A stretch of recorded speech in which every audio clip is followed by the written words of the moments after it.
last month, our home cleaning business had its biggest month ever. What was it, Katie? Ooh, it was big. It was the biggest number I've ever seen. $294,000.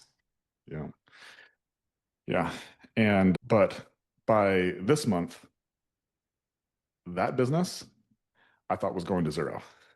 Katie, why did I think that business was going to go to zero? Yeah, April 28th happened. April 28th, we had a regularly scheduled weekly one-on-one with our general manager of our Montana location, and she let us know that she would be leaving the company in 2 weeks. Yeah. Yeah. And so later that night, we have a tradition in our family. We do wins and gratefuls. We share our wins for the day, and we shared the news with our kids, Kobe and Laney. And Katie, what was their response? Yeah, shock for sure. Our oldest daughter was like, no way. What are you guys talking about? And then our youngest she was like, the Aliyah? Yeah. Both very Yeah. shocked. Yeah. And then on Wednesday, which was the next day, I actually had a role playing session set up with all of our office staff. And instead of doing role playing, I decided to use that as an opportunity to share the news with our team on that call. And Katie, what was their reaction? Yeah, almost more impactful than the kids' reaction. Zoom reactions were felt. Even though it was in Zoom, it felt like it was in person. And that face was made a lot, jaws on the floor. But ultimately, like you could sense a feeling of uneasiness, worry, fear, the unknown. And then, Katie, what was our reaction? My reaction to their reaction was I did expect their reaction. By this point, we had already exposed it to two people, both of our daughters, and I had the same reaction. I did expect them to also have fear, have worry, and not know what the future holds. Yeah. Yeah. Eli had been with us for about 3 years. Started as a cleaner, came to the office, brushed sales. And then she ended up becoming the GM of our Bozeman location when Kate and I moved to Arizona. And Katie, what was like our biggest fear with Elia? Biggest fear was if she left, we would be screwed. You know, and this was like one of our biggest motivators for us starting this Mesa location. We realized that we needed to create a system that did not depend on one person. And ironically enough, it was the reason that we started this podcast was to document the journey of us starting this second location down here in Arizona and to share all the lessons and stories along the way, like this one. And our preparation for this moment of Elia leaving was really 2 years in the making. And I see the situation very similar to how I see death. We all expect it to happen. We just don't expect it to happen today. And so after this happened, Katie, do you remember what you jokingly said right after this happened of Elia putting in her 2 weeks? Yeah, unfortunately, I very clearly remember, well, commenting that most of the time bad things happen usually in waves of three. And Katie, you know what they also say. What do they also say? There's always a little truth behind every joke. And so the following Monday comes around, and I woke up, did my normal routine. I prepped my food for the day. I prep for my calls for the day. And about 30 minutes before my first call, I checked my messages for the first time. And I got a screenshot from both our Mesa and our SAC general manager that our business profile had been suspended. And on that Monday, we lost over 1,800 Google reviews. You could not even find our listings on Google. And I got this news about 30 minutes before my first call that Monday morning, which is actually a small group coaching call that I have with three of the biggest business owners inside our mentorship. What do you mean by biggest business owners? Yeah, they're just the ones who do the most revenue, the most profit. Like for reference, the smallest business in that group does over $100,000 a month, and the largest one just hit $165,000 last month. That's a $2 million business. Yeah, like I said, the biggest businesses. And I got on this call before, or I got this news right before I got on this call, and I felt like I had this, like I had a weighted vest on. And I think it finally just kind of set in the realization that Elia was on her way out and the unexpected shock of 1,800 reviews just being gone.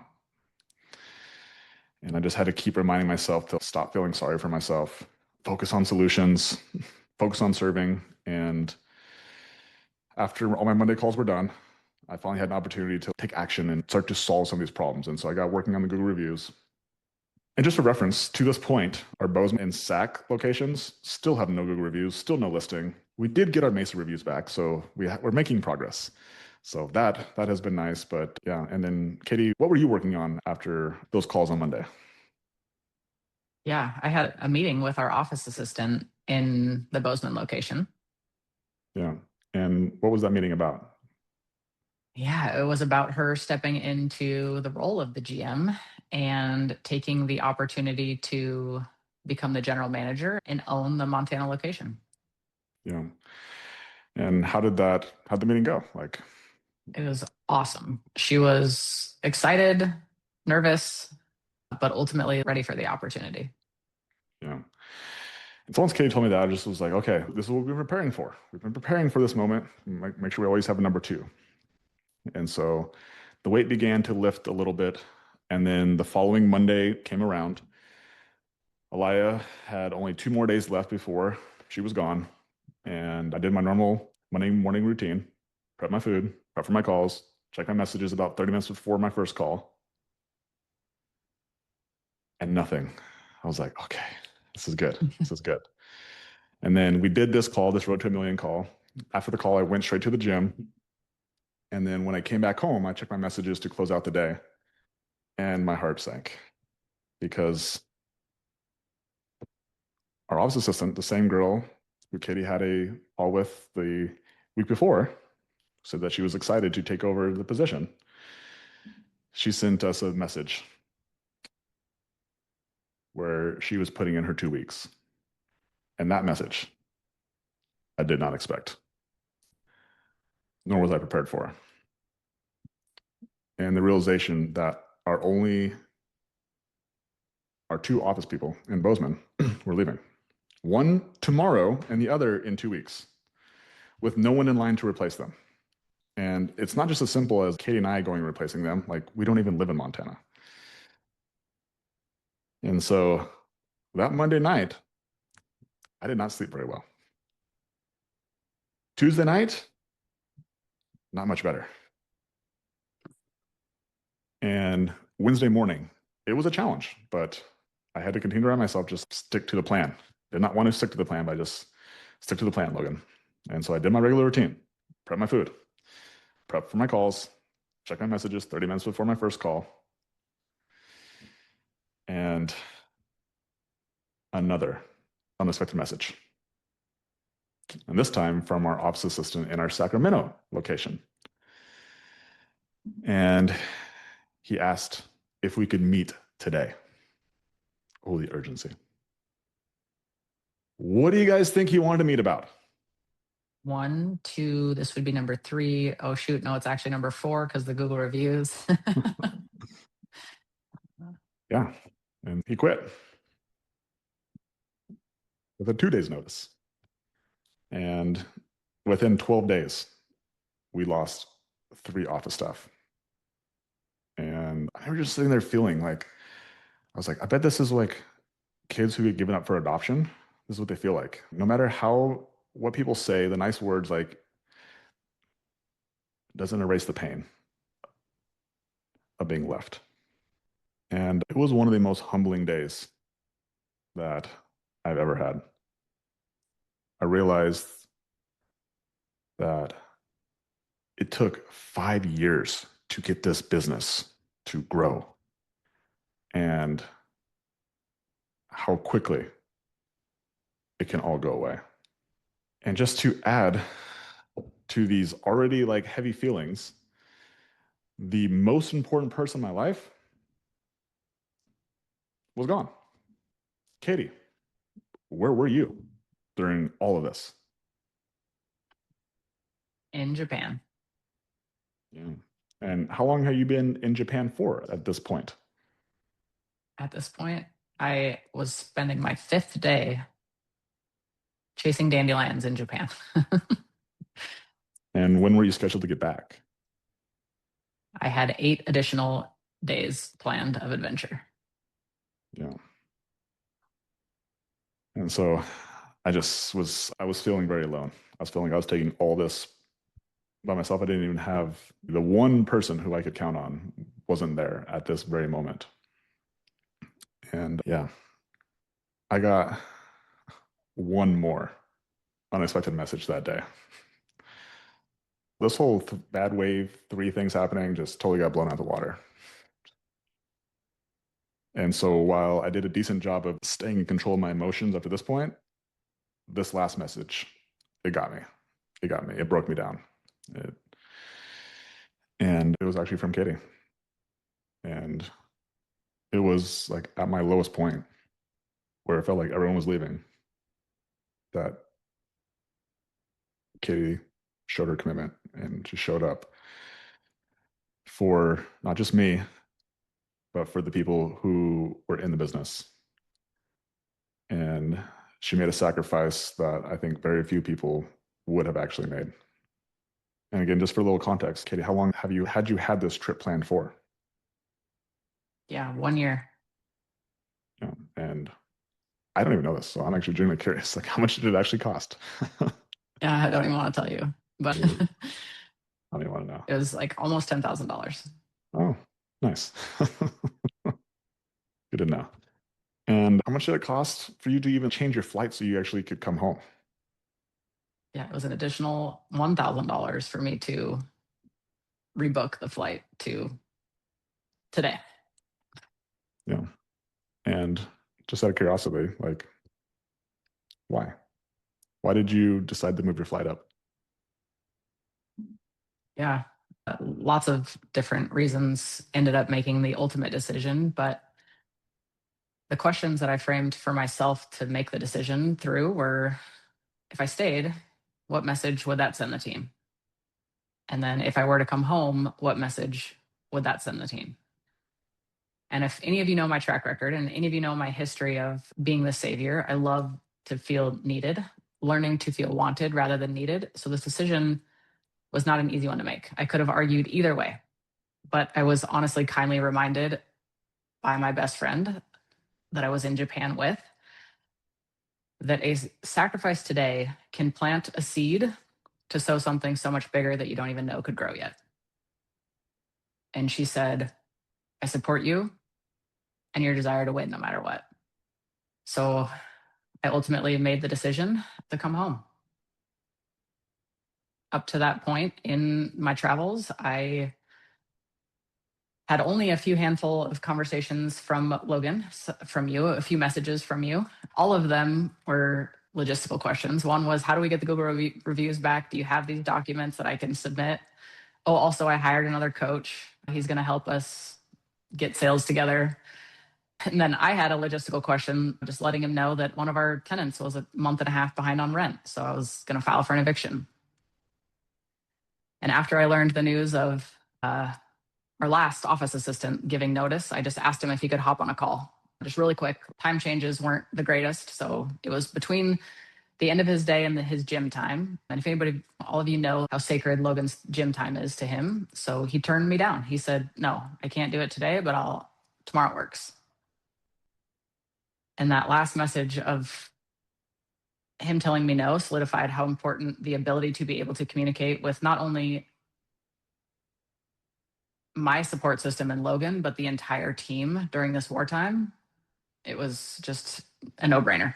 So I made the decision. I rebooked the flight, Communicated immediately to both Desiree and Logan. And she's an amazing human. She talked straight logic into me. She asked me what my actions were going to be and told me that she was going to protect my energy.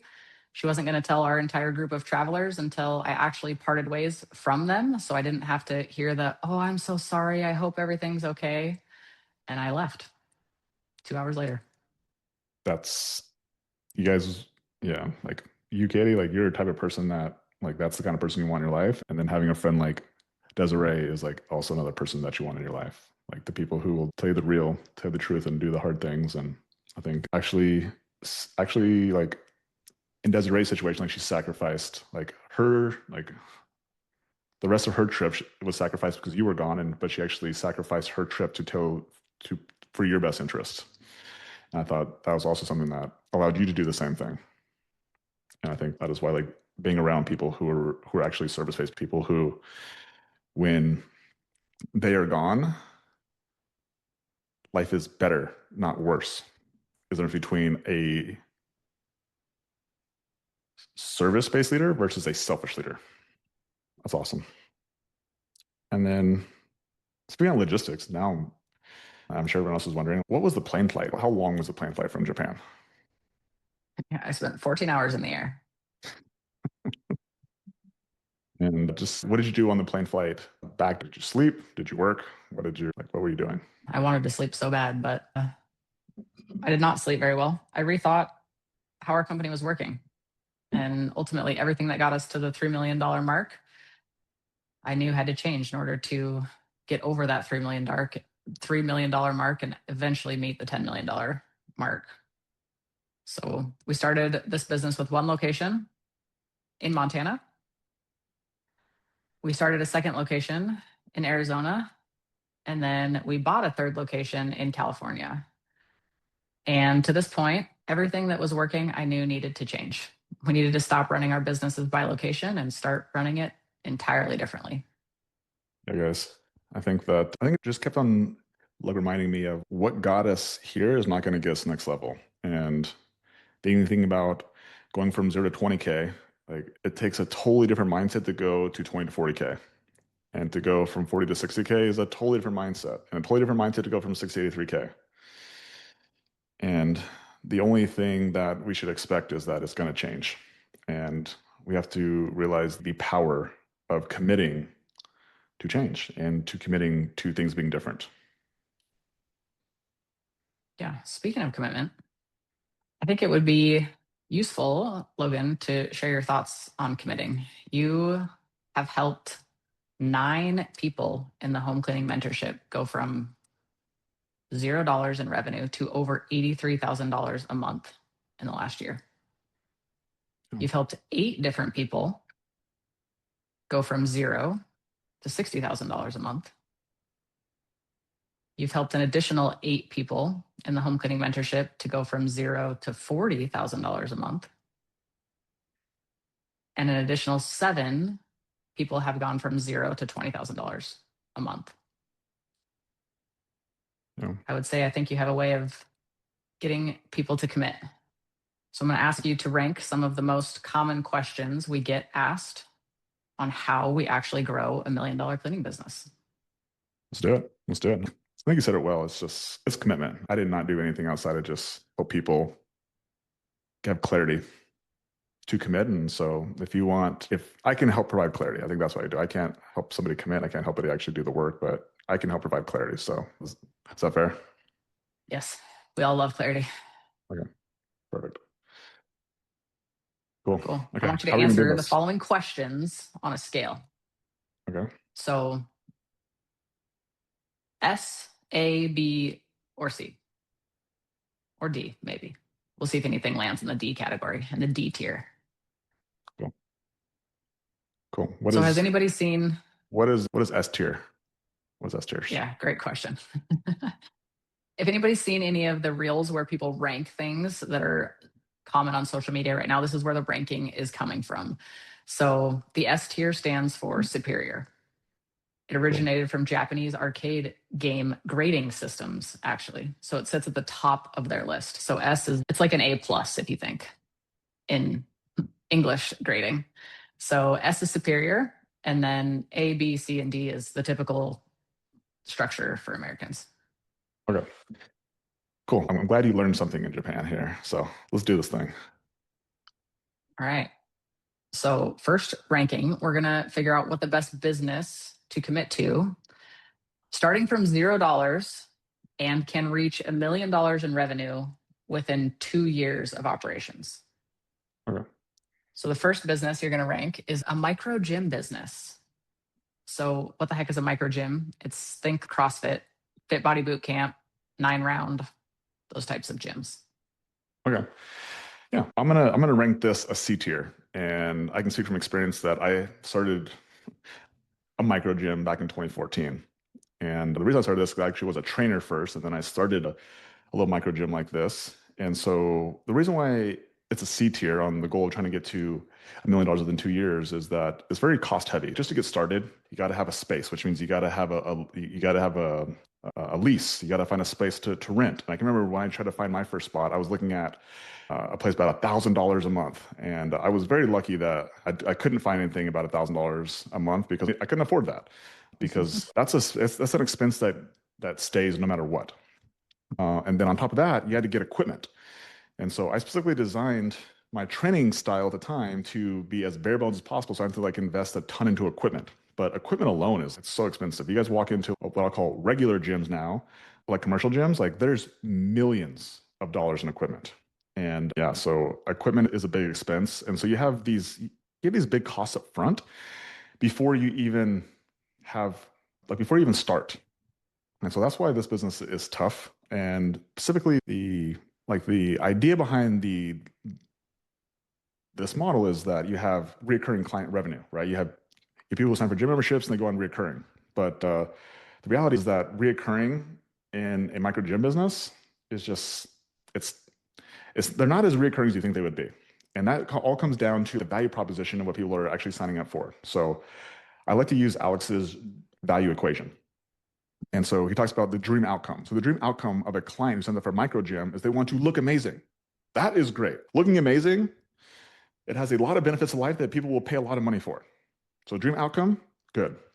Now the perceived likelihood of the achievement, so the perceived likelihood of them actually getting to this dream body looking amazing is very low. And the time delay, how long is it going to take to look amazing? Depends on where you start from, but it could take a very long time, like forever. And then the last thing for the value equation is effort and sacrifice. How much effort and how much sacrifice does it take in order for you to get to the dream outcome? It takes a lot of effort, it takes a lot of sacrifice. And that's where the micro gym business model really suffers, is that out of the 3 out of the 4 things, it would be a D on all those. And plus, if you can even figure that out, if you want to scale this business to 1 million as an example, you gotta make sure you have a big enough spot. You have to have you have a big enough location or have enough classes. And that was always our challenge, is that our gym wasn't big enough to have $1 million business. So that's why I would give it a C tier.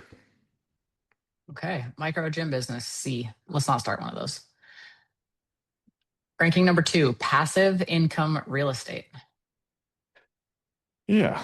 So also have experience in this as well. And while I guess it's technically called passive income, it's not as passive as you would think it is. And owning passive income real estate is probably the hardest thing on as a business to start from zero, because almost every piece of property requires you to put some sort of money down. But I find that a great strategy is of house hacking. So house hacking is essentially buy a home where you have 2 units where you can live in one unit and then rent the other one out. So the other person basically pays your mortgage. That's a great strategy. Or depending on if you are really aggressive, you could have roommates. And so I consider this great for maybe single people, is that you could buy a 3-bedroom house, and then you could rent out the other 2 rooms as the same concept. So I think that can help you start this journey of investing in getting to passive investing real estate. But yeah, if the goal is to try to build $1 million business in less than 2 years, Yeah, that's why I give this a D tier, is that it's not great for cash flow. However, like if you're able to buy a piece of real estate, it might not make you $1 million in income, but the probability of it making you $1 million in net worth, very high. Within 2 years? It depends on the market. Again, in our experience, we started investing in 2019, and by 2021, we became millionaires pretty much off real estate. So you got to have a lot of things go the right way. But yes, Okay. D tier, if you get lucky. yeah, it's not something that you have a lot of control over, though, unfortunately. Okay. All right. Business number 3 that we're going to grade on the best business to commit to, starting from $0 that can reach $1 million in 2 years, is a coaching business. Yeah, a coaching business, I'll give it A tier. It's low barrier to entry, very low cost to start, and all you need is a laptop and Wi-Fi. Now, the trap with a coaching business is that you are the product, which means that you cap out fast. And the real challenge in this business is trust, because having a online coaching business, it requires a lot of trust. Now, if you are able to do this locally or where people come to you, that can help bridge some of that trust. But if you try to do this online, man, getting strangers to give you money over the internet is so freaking hard. It is so hard.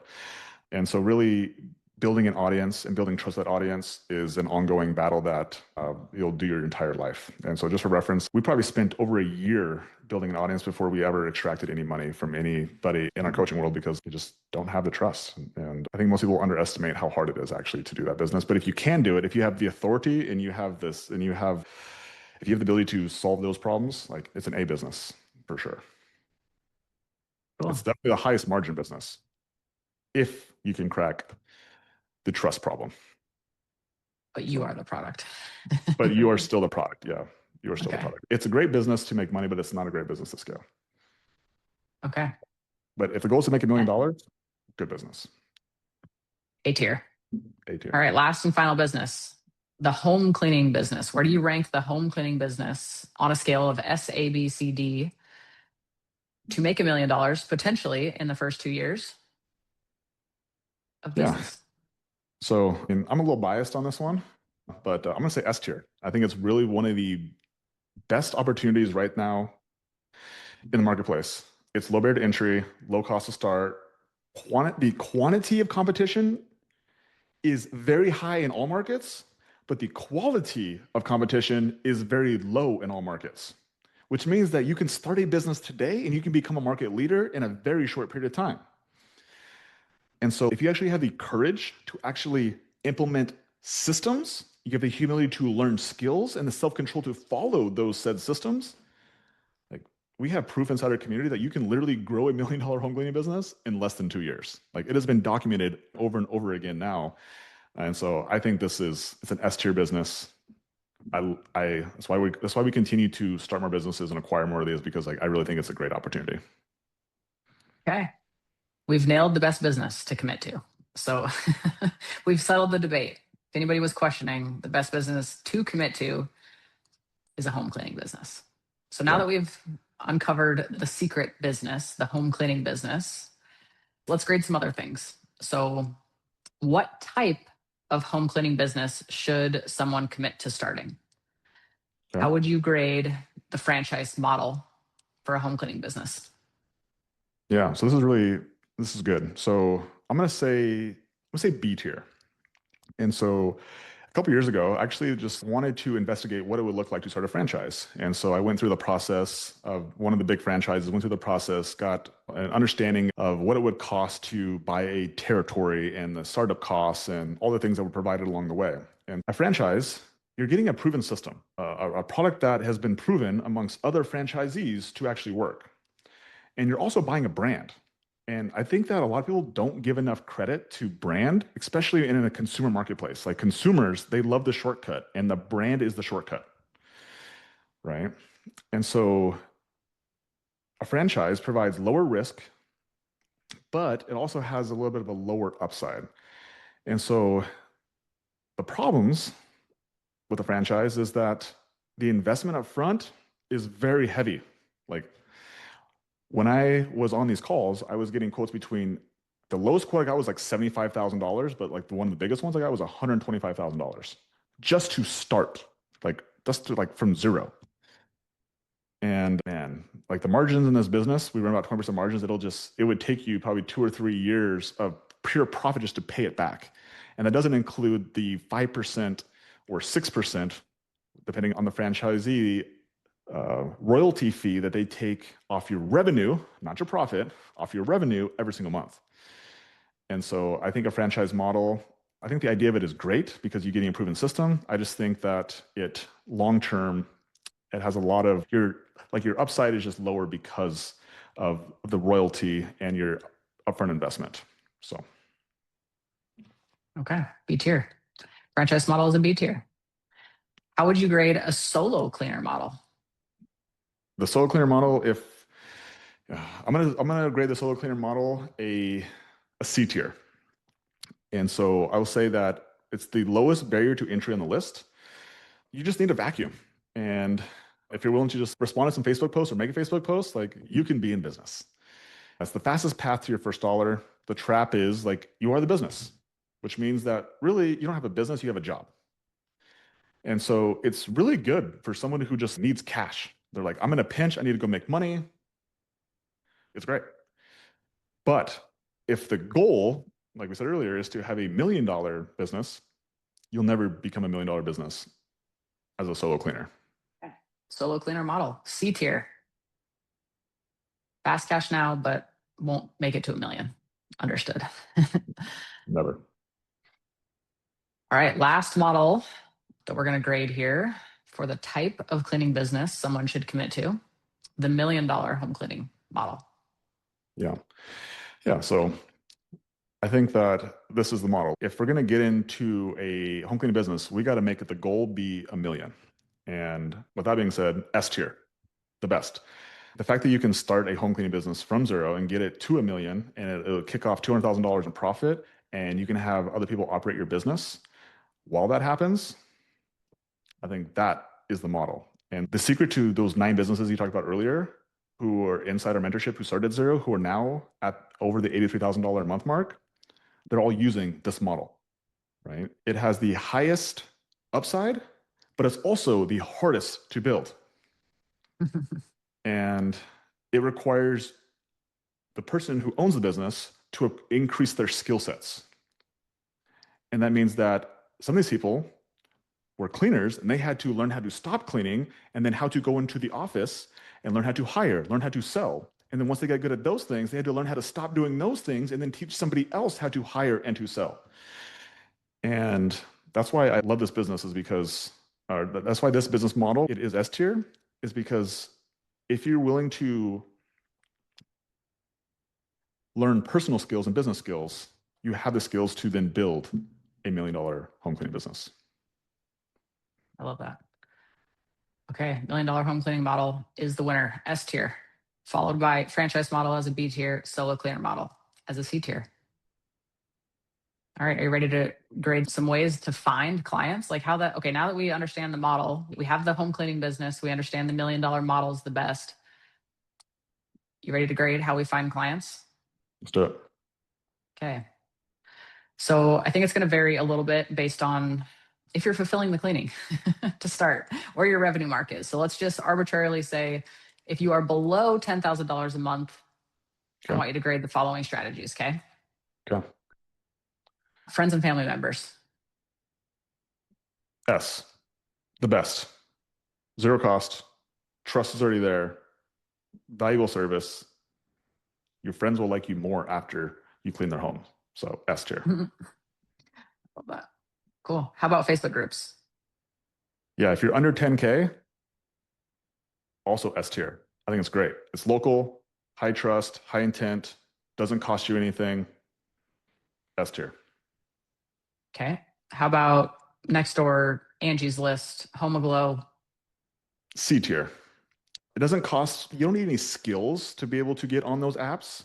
They're low cost, or for example, Home Aglow, I think it's just like a rev share. The problem is that they're just low paying clients. They're always looking for a deal. So they're good to get you cleaning experience and get you a first dollar, but they're not going to be your best clients. So C tier.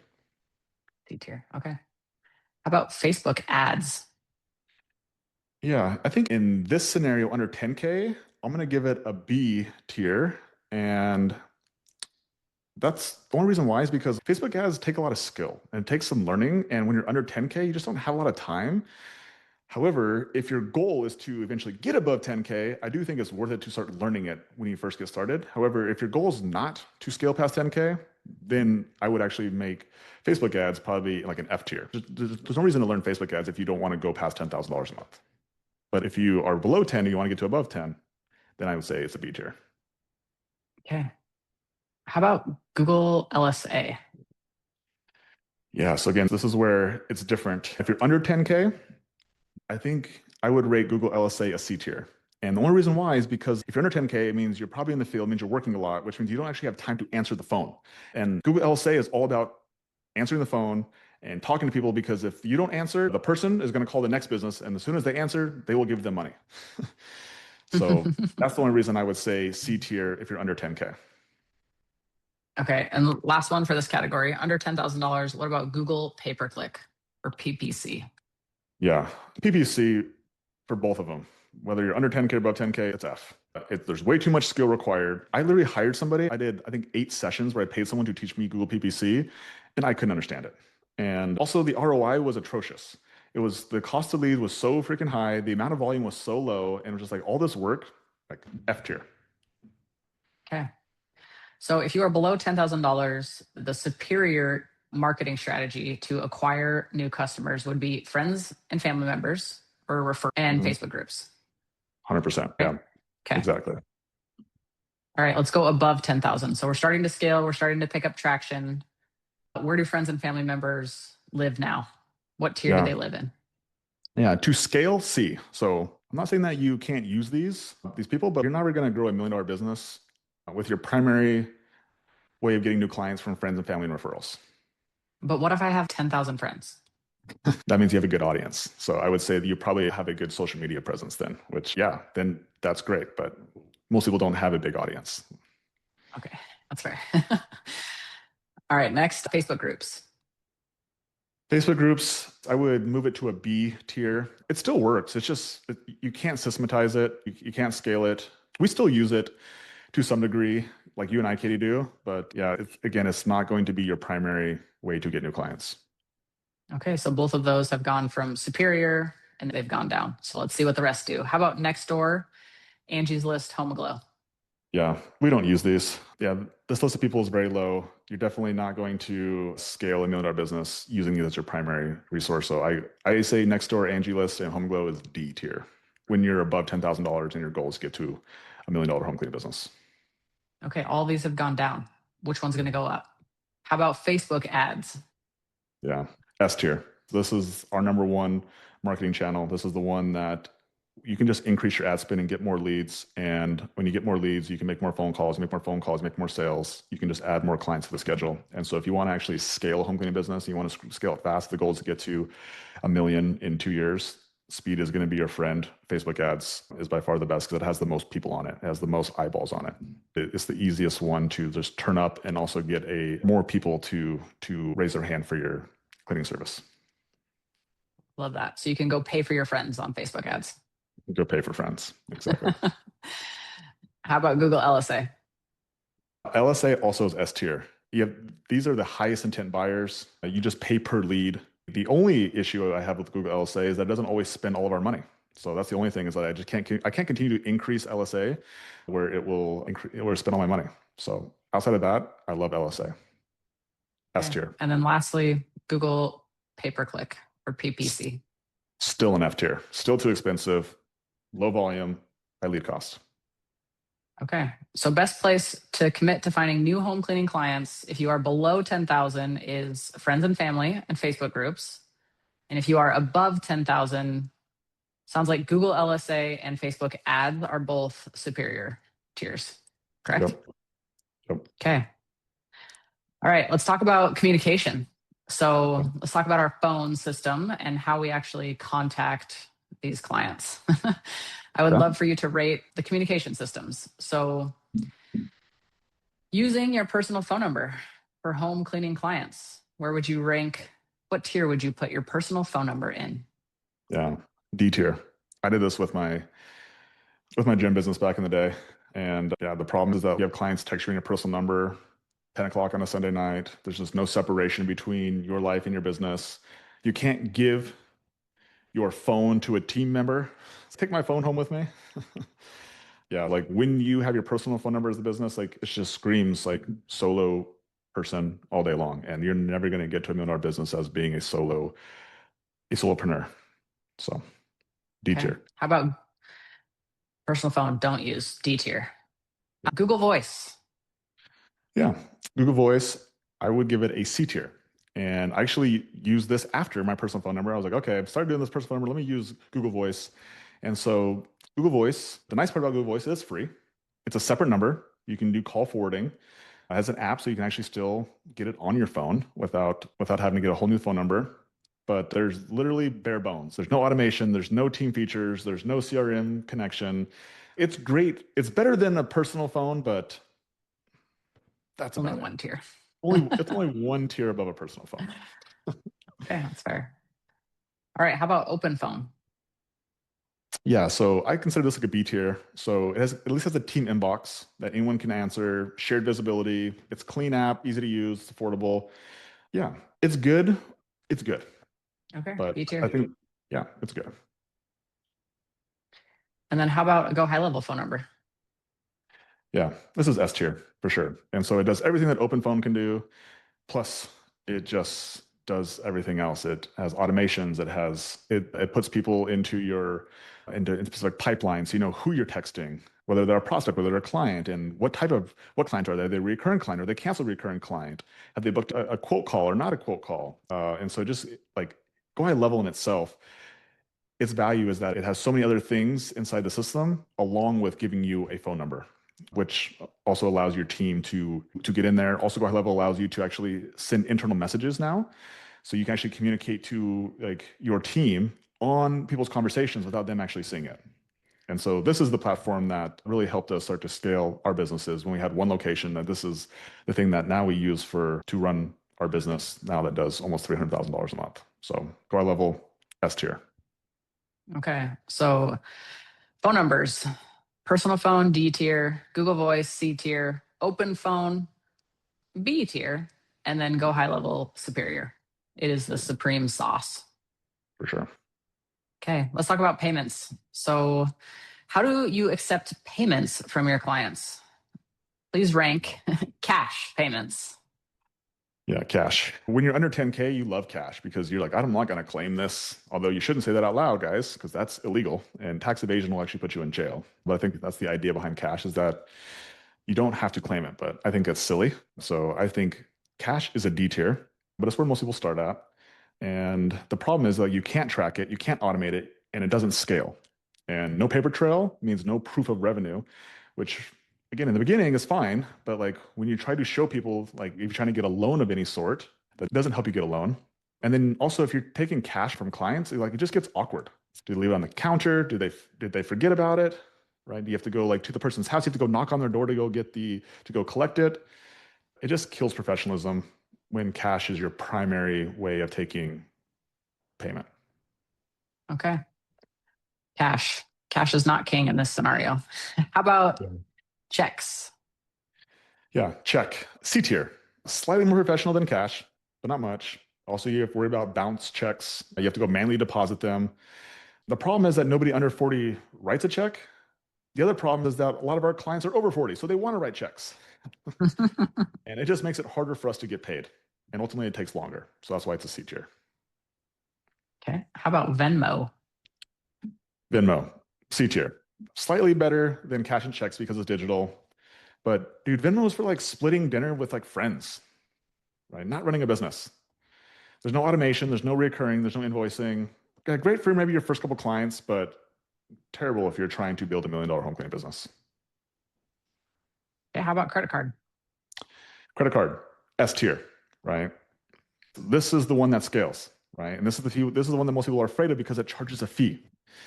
But once clients actually enter their credit card and you actually have them on their system, they forget about it. You just charge them after they're clean or before they're clean. And you don't have to worry about chasing down payments, awkward conversations. If you use something like Stripe, Square, Go High Level, it just processes it. Now, of course, you deal with the possibility of having chargebacks, but at least there's a paper trail. Your bookkeeper will love you for it. It allows you to actually create a business that is an asset when you actually have a paper trail. So credit card, S tier. Okay. So payment options for accepting payments from home cleaning clients, definitely credit card S tier. Yeah. Eliminate cash. Okay. What scheduling system should you commit to for your home cleaning clients? How about scheduling in your head or even pen and paper? Yeah. I think those are both D tier. I pretty much think of them as the same thing, right? What if you have the notebook? You can't share the notebook. Your memory to notebook, it's again terrible, just terrible. D tier. How about scheduling on a Google Calendar? C tier, at least it's on a calendar that people can see. It's free. You can color code them. There's just no invoicing, no client notes, no reminders, no recurring billing. Again, it's still pretty manual. It's just prettier because it's on Google. And then what about an actual CRM? Yeah. So S tier, right? And so this is where ZenMaid, Made Central, Jobber, anything like that, any of those work great, right? The CRM helps you book clients online, provides reminders. Your cleaners can get notified when they have cleans. You can invoice on those things. No self-schedule. You don't have to schedule it. It automatically schedules reoccurrings. It cancels. Yeah, everything's in one place. Client history, notes, payment, everything. S tier. Okay. I like that. So CRM trumps all. Not even close. It's not even close. Yeah. And people are worried about the cost of it. But the organization of it will save you from making sure everybody gets charged. I see so many people who do it manually that they forget to charge people. They don't invoice people. They lost a check and they feel bad about it, so they don't even charge people. You'll make the money up in just organization. Okay. How about the first person you should commit to hiring in your home cleaning business? We're going to rank 4 different people. Let's start with a marketing agency. Should you hire a marketing agency? Yeah, marketing agency, I'm going to say a D tier. They're the most expensive hire. The fantasy is they run ads, your phone blows up, you get rich. The reality is that they need a system to send the leads to. And if they're doing it for you, it means their leads are going into their CRM. There's no follow-up process, no scheduling system. You're paying $1,500 a month for just chaos. And yeah, believing that you can just pay a marketing agency to help you grow your home cleaning business is silly. D tier. Okay. How about a salesperson? Yeah. If we're talking about the first person you should commit to hiring, salesperson is a C tier. It sounds smart because you hate sales. Congratulations. I suck at sales. Congratulations. The problem is, what are they selling? You don't even know. You don't have a repeatable offer. You don't have a script. You don't have proven processes and systems. You probably don't even have a CRM at this point. And having a salesperson without all the systems that go with it is very expensive. So C tier, not your first hire. Okay. How about a virtual assistant? Yeah. A tier. This is the most underrated hire you can have in your home cleaning business. Like for $500, $800 a month, you can get 40 hours of your week back. Insane, right? They'll handle scheduling. They'll follow up with clients. They'll do invoices. They'll do your data. They can do payroll. They'll respond to clients as long as you have a CRM, of course. A tier. Amazing. And how about a cleaner? When should you hire a cleaner? Or maybe better yet, how would you rank the hiring of a cleaner on this scale? Yeah. As your first hire, S tier. Like it's the only hire that like pays for itself immediately. Like every cleaner you add is a direct revenue multiplier, right? Like you're gonna have to hire cleaners even before you need them. So this is the best one. This is not even your best first hire. It's just your best always hire. Best always hire. I like that. So first hire, cleaners first, S tier, then maybe a VA, Yep. and then never a salesperson or marketing agency at this point. Yeah. We still need more cleaners. Yeah. Okay, cool. We're going to shift gears here rather than ranking on tiers. We used to play this game. We still play this game with our kids. And you guys have probably heard this game before, but the would you rather game. So we used to ask our daughter, would you rather go to Uptown Jungle this weekend or Kids Empire? We're going to play the would you rather game. Okay. So these ones are going to be somewhat rapid fire. Logan, would you rather hire a 1099 contractor or a W 2 employee to build your $1 million business from scratch? Yeah. 1099, it feels tempting. No payroll taxes, no workman's comp, no benefits. They bring their own supplies, easy to let go. It feels like less risk on paper. Most cleaning business owners probably default to this because it's easiest. But the problem is that 1099 is like it's tough to scale to $1 million business. You can't control how contractors clean. You can't tell them what products to use. You can't mandate they use a specific uniform. You can't require them to follow your exact process. And also the legal risk, like the IRS is very specific about how you're supposed to categorize contractors versus employees. And so most cleaning business owners honestly use 1099s and they misclassify them. And so it leaves a big risk for them to get audited. And then you could literally write one check and I could sink everything that you built. I would rather hire W-2 employees because I can control the process, the standards, the products. Every house gets cleaned a specific way. I can create a culture. I can create retention.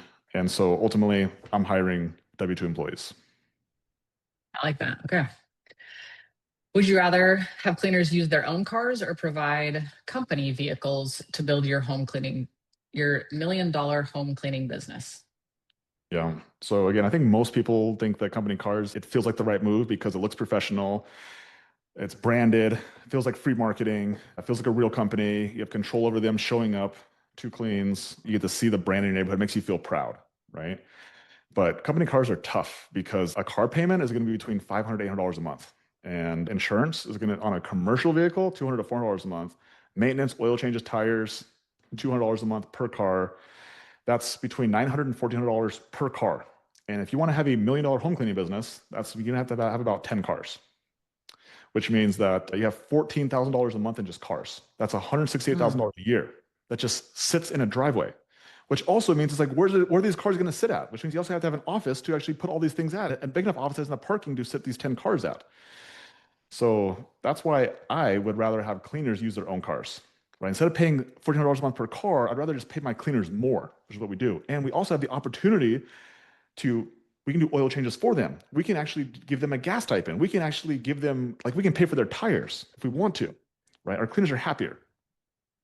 So that's why I would rather have cleaners drive their own cars than pay for company cars. Okay. Would you rather pay your cleaners hourly or by the job? Yeah, so I think again, most people think hourly. It sounds like the right move. It seems fair. It's just because that's what everybody else does, right? Everyone understands it. It's cleaner, easy to calculate. It protects the cleaners if a job runs long, and just familiar. However, paying hourly, it incentivizes the wrong behavior. It doesn't incentivize cleaners to move faster. And that's why 2 hour jobs somehow take 3 hours and somehow 3 hour jobs take 4 hours. And so I just think hourly, it punishes inefficiency. And so our best cleaner, the one who moves the fastest, the most skilled and consistent, makes less money than the slowest cleaner does. It's the opposite. And so I would rather pay my cleaners by the job because it incentivizes efficiency. And it also aligns what we want as the business with what the cleaner wants is do a good job and do it in an efficient time, and we all win. So also, it also protects the margins. We have predictable margins when we pay by the job. So definitely by the job. Okay, great. Would you rather utilize free information or paid information to scale your company to $1 million? Yeah. I guess the question is depends on where you're at. So very similar to what we talked about with marketing is like, where is this person at? $0 in revenue. I'm just starting. Okay, so if you're at $0 in revenue, I definitely recommend consuming free stuff first.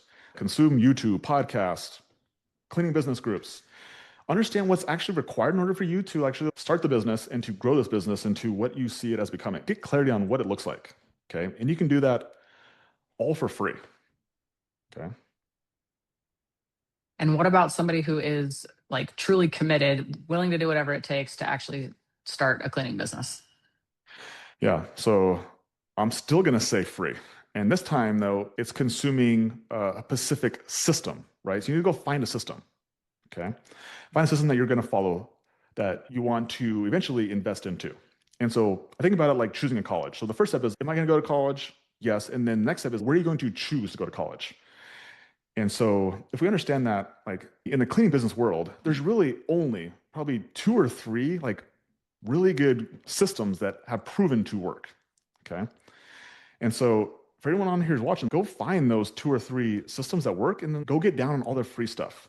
Go consume their free stuff, see what they're talking about, because ultimately they all can work. It's just a matter of which one are you committed to actually following through with to make it work. And so one of the free resources that I have is a free home cleaning courses group. And so James, I think he just dropped it in the link right there. Yeah, for anybody who like doesn't know our system, our home cleaning system, like you guys can go look at all of our free stuff, and we explain exactly how our $1 million business model works. The same model that Katie and I used to grow from zero to $294,000 a month in the last 5 years. Yeah, it's 100% free, and it's just waiting for you to go consume it. And what if somebody wants to actually work directly with you? Someone needs help installing the system or teaching them how to use it. Yeah. Yeah. So if you want to work directly with us, then yeah, we have our entry to our paid program is called a 30-day install challenge. And in that 30 days, the goal is basically to take our exact system and install it into your business, right? So you get access to the scheduling system, the hiring system, the payment system, the communication systems, the client acquisition systems, all of it, all inside your business, literally in 30 days. And yeah, that's kind of what we do. And we help the people who are committed to growing our businesses. And we also limit the amount of people who come into this 30-day install challenge because it's really me who's spending a lot of time with these people.